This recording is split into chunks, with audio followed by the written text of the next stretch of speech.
শুধুমাত্র নবীজির প্রতি দরুদ প্রেরণ করার আমলটাই জিকির হিসাবে সবচেয়ে বেশি করেন, দোয়া হিসাবে যদি এটাই আপনি সারাদিন করতে থাকেন তো আপনার জন্য যথেষ্ট হবে, আল্লাহর কাছে আর কিছু না চাইলেও চলবে। দুরুদ মানে হলো নবীজির জন্য দোয়া করা।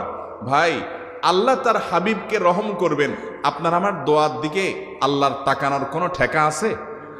নবীজি কি আমাদের দোয়ার কোনো মুখাপেক্ষী? কিন্তু আমরা তার জন্য দোয়া করলে ওই চান্সে আল্লাহ তাআলা আমাদের প্রতি অনুগ্রহ করবেন। একবার না, আপনি নবীজির প্রতি একবার রহমতের দোয়া করবেন, একবার দুরূদ পাঠ করবেন, মান সাল্লা আলাইয়া মাররাতান সাল্লাল্লাহু আলাইহি আশারা।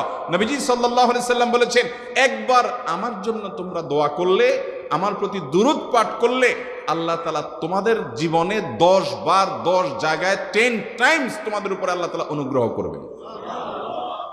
আপনি টেরও পাবেন না কত জায়গায় আল্লাহ অনুগ্রহ করেছেন, আল্লাহ বাঁচাই দিয়েছেন, একটুর জন্য শেষ হয়ে যান নাই। ওই যে দুরূদ পড়ছেন।